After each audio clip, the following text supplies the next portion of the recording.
version 1 is always better than version none, right?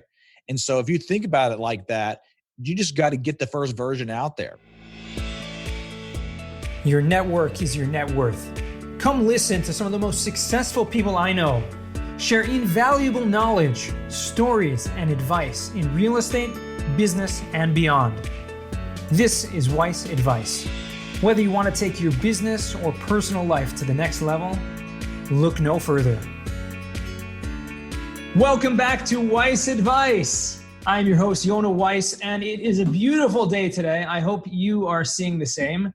I think it's a beautiful day every day because rain or shine, it's just a matter of how you look at the world. And so that's kind of how I'm feeling right now. I'm very happy to be joined by my friend, Dan Handford, out of Columbia, South Carolina. A little bit about Dan. Dan is a father, a husband, an entrepreneur. He's owned several businesses, 7-figure businesses. He's now currently a very active multifamily syndicator. Okay, their firm, and the bio that he sent me was before they made their recent acquisition a couple of weeks ago. So now your portfolio is worth $274 million, and that includes over 2,200 apartment units. Besides that, he also has invested passively in over 21 syndications with other 23 now. 23 now. Okay, so just it's already outdated. It's incredible. In a few weeks, this guy's bio is outdated. We got to update it every few weeks, and that's the beauty of entrepreneurship, is that there are new opportunities every single day, and it's just a matter of jumping on. So Dan, without further ado, I appreciate you for coming on here. Just a few more things. I just can't talk enough about Dan because he's got the Multifamily Investor Nation podcast, which is now the top, multifamily podcast that's out there. He's got the Multifamily Investor Nation Summit, which is coming up in just a week or two. I think end of next week. Yep, next week. Which I've spoken at 3 times in the past. And it's an incredible experience of learning from really experts in the industry, everything you need to know about multifamily investing. A virtual summit. So I highly recommend. I don't know if this show may not get out before. Well, it's okay because we do them twice a year. So the next one's coming up in January 2021. Awesome. Okay, so Dan, let me ask you, in this journey of transitioning from being the CEO of a multi-million-dollar company, moving into full-time real estate professional, what would you say was the number one challenge that faced you in making that transition? In the syndication space, obviously, we're raising money from investors. And so most of the investors, when I first got started, were just people that were already in my network. Mm-hmm. And so the biggest challenge at that point was, wait a minute, I thought you did that over there, and now you're doing this? Like, they couldn't connect the two. So it's like, do you have any sort of like imposter syndrome of like, hey, I don't even know what I'm doing here? Like, there are people that have been doing this for years and now I'm getting into this.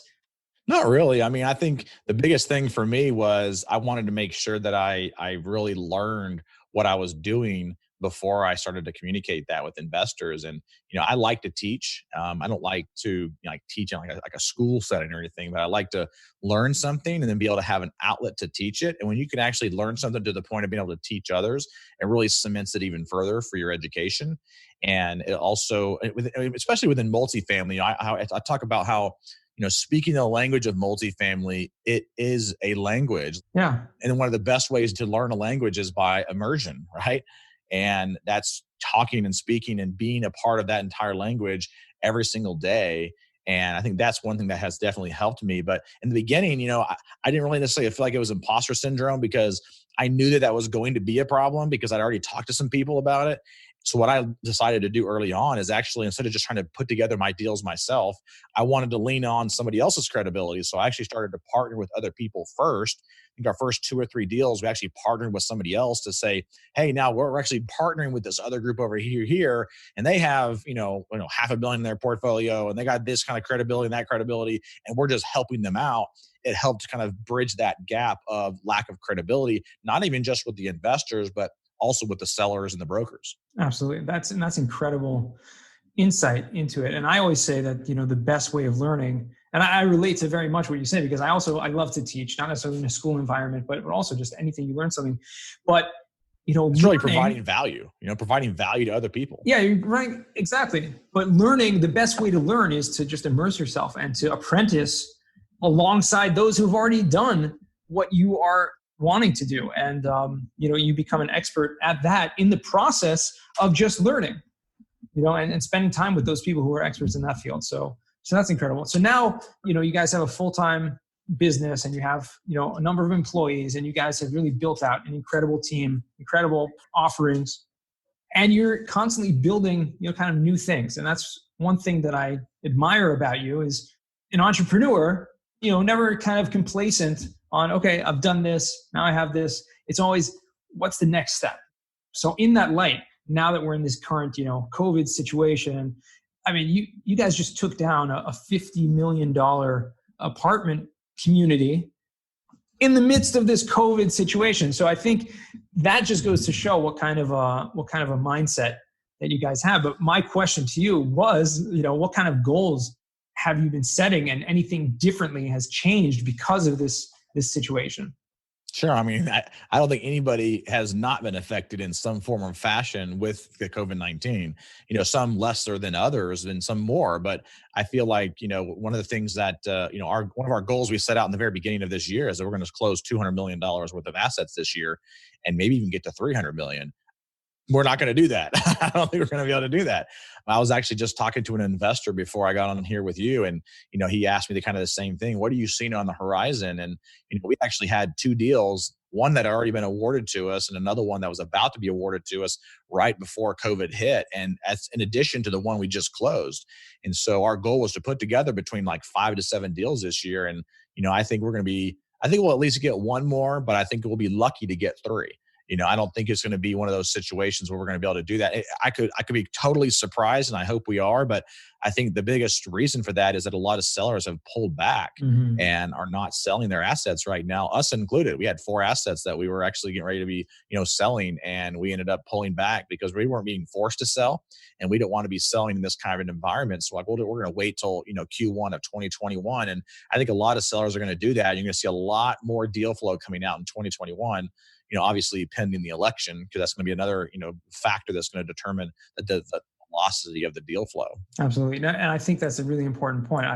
I've said this before also because, just something that I do, cost segregation. I mean, about that well, but you do cost segregation? It's something, in my spare time, when I'm not podcasting and hanging out on LinkedIn, that's what we do. But one of the reasons why people wouldn't do that or would consider not doing it is because they have a shorter hold period and it may not be as beneficial. But what we're seeing with the current situation is that, like you're saying, a lot of sellers are actually holding longer than they had expected to. And therefore, a great way to capture a lot of tax benefit in that interim time period.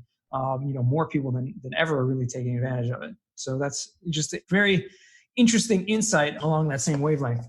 But this isn't a podcast about cost segregation. We just had to. We had to plug that in there, right? I mean, come on. From time to time. Can't have a conversation with Yona about talking about cost seg.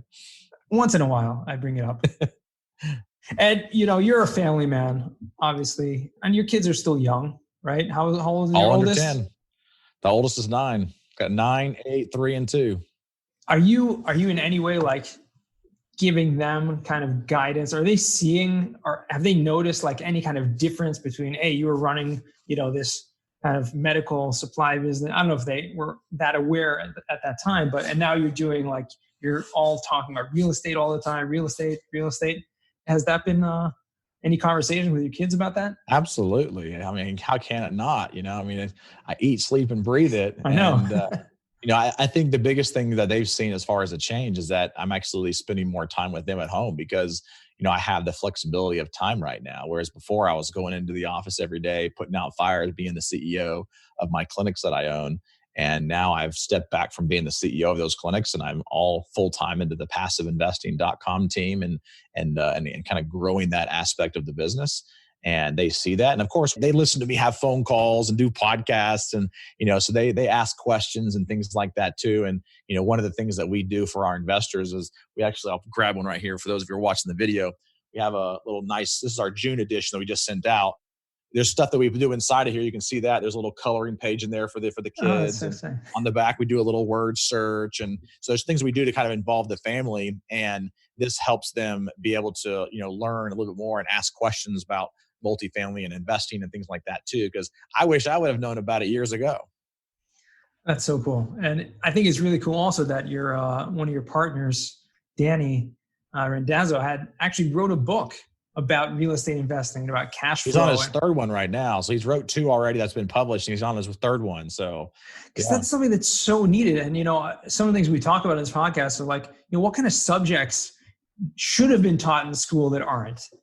Okay. And we've asked that a few times to different guests, but, this cash flow and real estate investing, this is something that should be taught. So I think it's an amazing thing that you guys are doing that, kind of leading by example.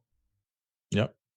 Well, the biggest thing is with our communication we have with our investors is we want to give them an avenue to be able to bring in the next generation to be able to invest. And I think that's one of the missing components is, when I was growing up, my parents never talked about finance. It was always kind of a hush hush, quiet thing, and you don't talk about it.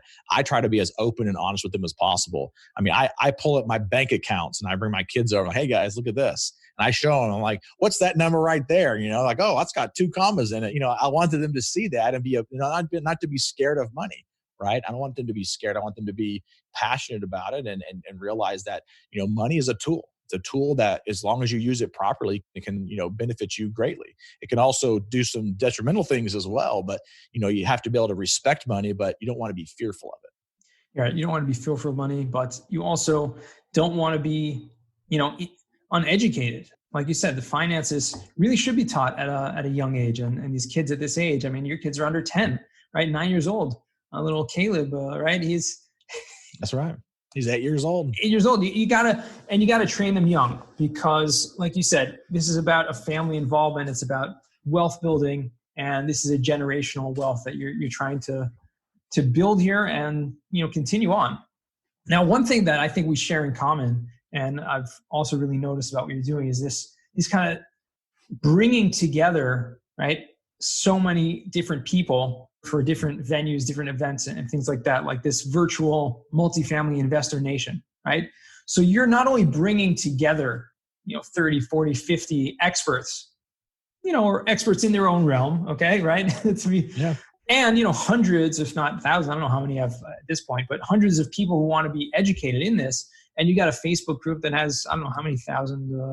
The Facebook group's up to, I think, probably 7,000 or 8,000 now, but all together, not even including the Facebook group, but just like our list of people and members, I would say is just over 26,000 now, part of the MFIN group.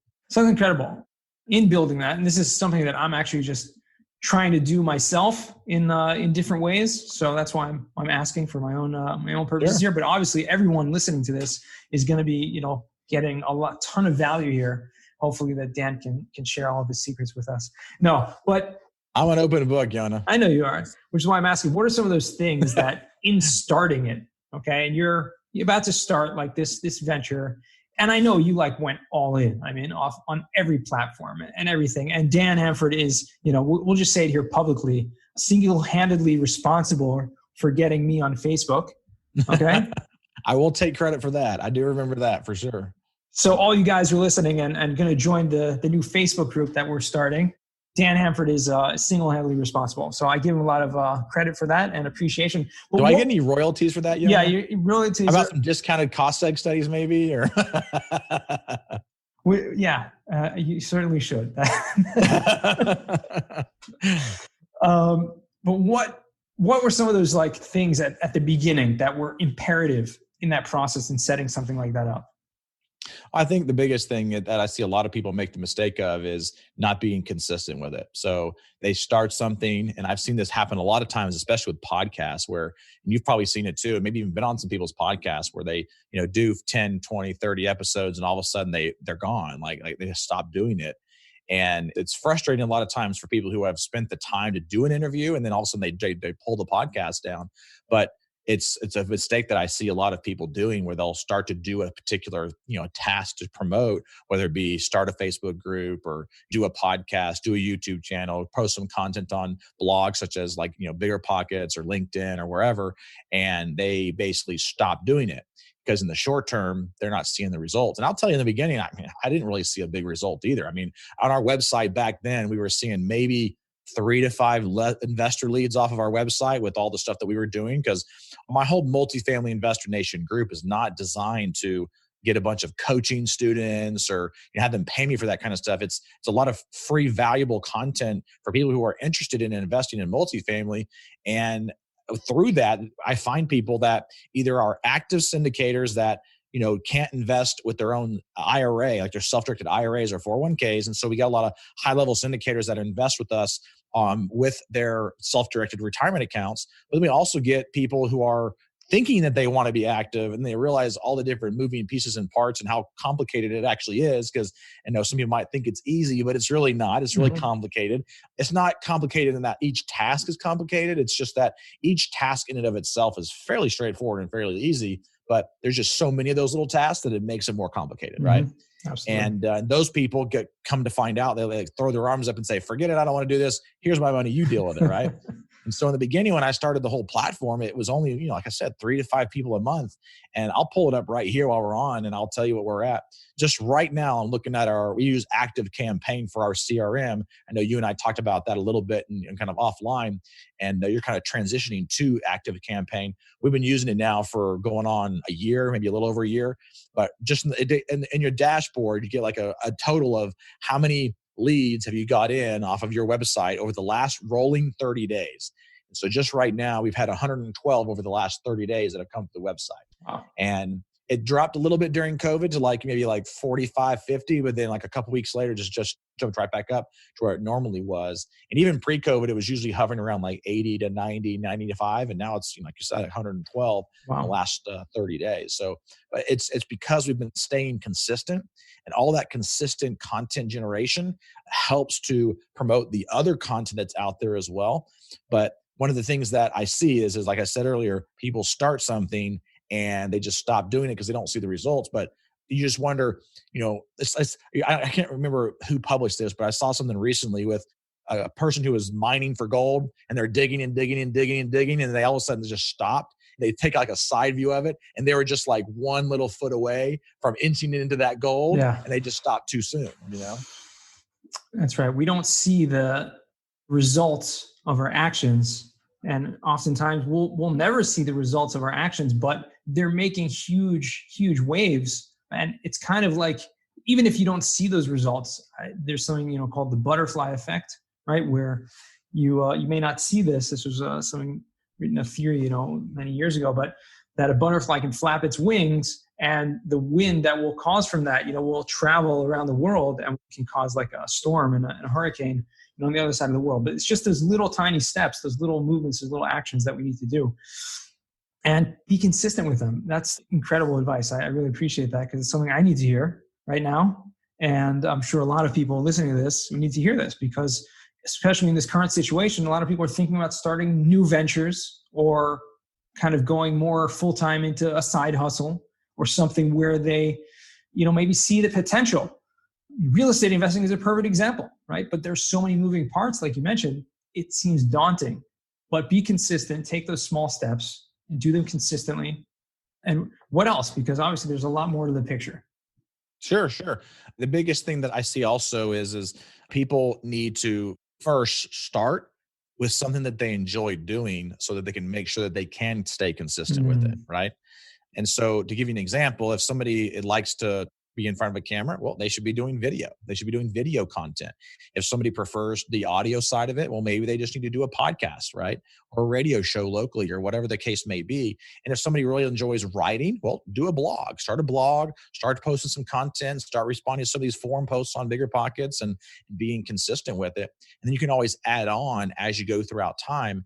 But I get people that will ask me, all the time, like, what's the number one thing that you do? And I don't have a number one thing. Like I've always tried to practice a multimodal approach to attracting investors. And I even do that in my clinics that I have, right? I'm attracting not investors, but patients, right? Mm-hmm. And so we have a multimodal approach to actually attracting those patients. Because what a lot of businesses do, and it's not just in multifamily, but what a lot of small businesses do is they get into this kind of cyclical pattern of when they first start their business, they do a lot of marketing and a lot of promotionals, and they're doing really well, and they get into that fat cat syndrome, and so they stop doing their marketing, and then all of a sudden their revenue starts to drop, and then they get into that oh crap mode, and they got to start marketing again. They have these huge sine waves and these ebbs and flows in their business, and that also can cause a lot of relational problems and financial issues and things like that. They dive even deeper than just the business problems themselves, and a multimodal approach to marketing allows you to have some consistency and not as many ebbs and flows, and the valleys are not as sharp. So it creates a lot of consistency, but it starts with starting with one thing and then building on top of that. So, and to give you an example of there's not one thing that brings us the most, like my podcast that I have, we talked about it earlier. You said to be in a top multifamily podcast on iTunes, and we're in the number one position right now for multifamily, which is great, but it's not always the number one thing, right? Like there's other things that produce us leads, and it can be me being on a podcast or the weekly webinars that I do for our group, the YouTube channel, the LinkedIn content, the Facebook group, and everything that we do, the meetup groups we have across the country. We got 50 plus meetup groups in United States and Canada, and they meet the first Monday of every month. We got all kinds of different things going on. I didn't start it all at once. It was kind of a process of building it and putting it together, but there's not one of those things that produces the most leads, right? It's each one month, the podcast might bring in, 10 leads, where, the being a guest on other podcasts might bring me in 5 leads. And then there will be another month where, the YouTube channel brings in 1 lead, and then it always changes month by month, but it's being consistent with that and having it out there so that you're not relying on just one avenue. And then when you're building out something like a Facebook group or a YouTube channel, you've got to do something to get them off of that channel to own them. Because what happens if Facebook comes along and shuts that group down or shuts you off of Facebook? Guess what? All your list and your business was caught up into that media. And you got to do something to get them off of that channel. Not necessarily off, but you got to build your list for them off of it, which is why we do weekly webinars and we require them to register for it. I could just do a live Facebook feed, but I can never get people off of Facebook if all I do is a Facebook feed. Right. Yeah. And you're saying collecting that list and having leads, but you have to do something with that also. Right. Yeah. So you have to build out content. You have to add value in everything you're doing. And, it's these free webinars and free, value kind of things that you're doing constantly. For someone, they might think, well, I want to, charge for that kind of stuff. I could be giving us seminars and, lectures and coaching and be charging tons of money for all this, whereas you're doing it for free, right? Essentially, and in exchange for their contact information, right? Well, and it's all about providing value to people. Exactly. The more value driving you can do for somebody, the more that they're going to want to do something back for you. And so for me, some of the benefits that I've seen is, could I charge for some of this stuff and do some high level coaching? Absolutely, I could. I get people asking me every week to do it, but I don't have the time for it, nor do I need the money. And especially for the amount of money that I can make doing that versus continue to focus on more acquisitions and growing our group and our company and expanding and things like that. That's where my strengths and my skill sets are. I don't really prefer to do one-on-one coaching calls or anything like that. Right. And, for me, it's all about just providing that value to other people. And some of these side benefits that I didn't even think about is, yes, there's the benefit of providing value, and those people that are getting the value are benefiting from it or might eventually invest with you. But I've had phone calls with investors that say, I heard about you through somebody else, and they heard about you through your webinars. And then I actually called and talked to a few other people, and nobody said anything bad about you. They all said really good things about you. You got a great group, a solid program.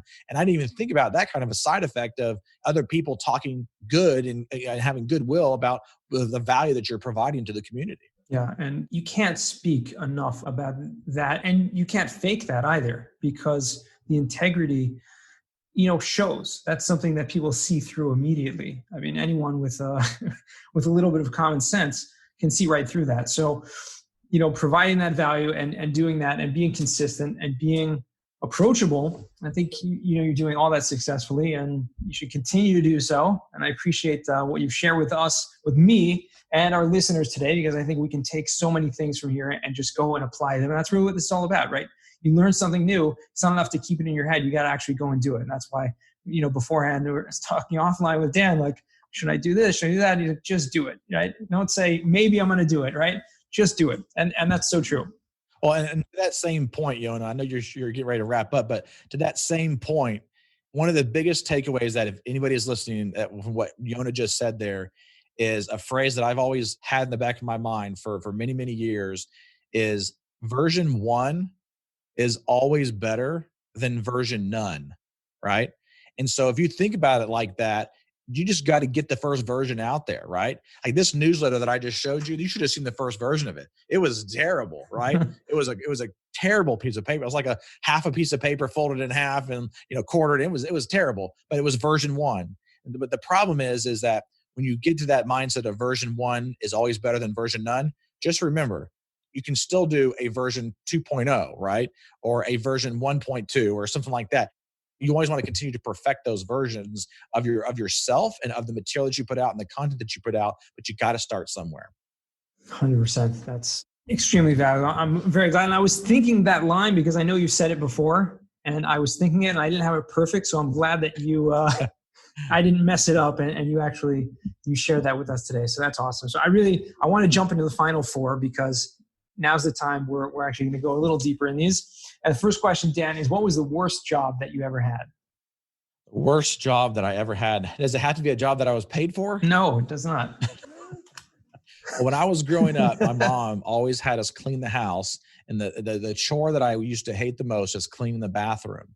And I would spend hours and hours cleaning that thing. So my mom was a big clean freak. Like she wanted everything clean. She was very OCD. And she would come in there after me spending a couple hours cleaning it, and she'd always find something wrong with it, right? But I always try to do my best to clean that, but that was probably something that I didn't like to do and hope I never have to do. That's great. I have kids, also, and trying to help them. I didn't have that job growing up, but yeah, I can totally relate. Number 2, what is a book that you've read that has given you a paradigm shift? Sure. Well, I read it probably 5 or 6 years ago, and it was actually by Grant Cardone, the 10X Rule. And that book, for me, really helped me to kind of encapsulate the mindset of growth. And even though I'd already up to that point had a lot of growth, it helped me kind of think even bigger from where I currently was, which I think is what helped me kind of get to the point where we are today. Excellent. Yeah. Incredible book, growth mindset, just a synopsis. Think about having goals that are 10 times, bigger than what you think you can do, and you'll eventually get there. And my suggestion is the Audible version of that book, because Grant himself actually does the Audible version of that. He does some ad-libbing, and it's pretty comical. Yeah. Actually, I heard the Audible version of that also, so I agree with that. What is a skill or talent that you'd like to learn? Well, one thing I've always wanted to learn is graphic design. And I'm the type of person that knows what I want when it comes to graphics, but I don't know how to get it to where I want it to be. That's a skill that I would like to learn. Well, will I ever learn it? Probably not, because I have a team now that does that for me, but it's definitely something I would like to learn. As long as you can instruct them and they get what it is that you want. That's right. Yeah, that'd be good. And the 4th and final question is, what does success mean to you? Sure. Well, and when it comes to success, I had this question asked to me a couple of times before, and success to some people is how much money you have in the bank, right? And, if for all intents and purposes, if, most of your listeners saw my bank account, you'd probably say, oh, he's reached a level of success. But I know people that have more money than I have that I would say that are not successful, because the biggest success driver that I see is having the ability to control your own time, right? And not having to do certain things on a particular time frame or timeline, and really having that flexibility of controlling your time. Because even my wife and I this morning were sitting out on our back porch overlooking our pool talking. We do that every morning. We try to when the weather's nice, and even when it's raining, it's nice because we have a little covered area. But we talk about things throughout the day. And this morning we were talking about how there's so many different things that I could do, and even more than what I'm doing now. But I think right now with where my kids are, they're in their formidable years, and I want to be able to be there for them. I want to be able to spend time with them. And to me, that's the success that I've been looking for is having that flexibility of being able to control my own time, to stay home if I want to stay home, or go to their games if they're playing games, and really be a part of their life and not be that absentee father that I see a lot of families I'm growing up with. Unbelievable. Yeah, beautiful. I 100% agree with that. That's beautiful. Thank you, Dan. I love your answers, and I'm so glad that you joined us today, and I appreciate you taking the time out. Where can our listeners find you? Sure. There's two easy ways to find me. So you can go to our passiveinvesting.com website. If maybe you're wanting to find out more information about investing passively, you can go there. There's also a place there to sign up for our Passive Investor Club, where you can learn about some of our future opportunities. When you join that, there'll be a little button that you'll click, and you'll fill out the form, and then I'll actually jump on a phone call with you one-on-one, discuss your investment goals, and see if we're a right fit for you. We might not be, but then for those of you who are maybe looking at more of the active side of investing, you can obviously go to our multifamilyinvestornation.com page and sign up for our weekly email list. And we send out a weekly email about the webinars that we do. And you can continue to follow us, of course, on our podcast as well. Awesome. Thank you, Dan. Again, it's been a pleasure. It always is. And look forward to seeing you again soon in person, whenever that time might be. And we were supposed to be in Chicago together at a conference just a couple of weeks ago. It didn't happen. Yep. But, that day will come again. So I look forward to that. And to all our listeners, thank you for joining us. It's been a pleasure. I hope you enjoyed this as well. And remember, the best advice comes only when you ask. Real quick, I have one question for you. Did you like this episode? If you did, I want to ask you a huge favor. See, the biggest thing that helps this podcast grow and that will spread this message to the whole world is that if you leave a review, a rating, and subscribe to the podcast. What that does is it basically tells the platforms that this podcast is out on is that you like my stuff and I'm doing something right. So take a few seconds out of your day, hit that subscribe button, leave a rating or review. I would be extremely grateful. Also, I want to hear from you guys. So I want to hear some feedback. If you have any questions for future episodes, please find me on LinkedIn. Send me a DM, a connection request, Yona Weiss, and I'd love to hear from you.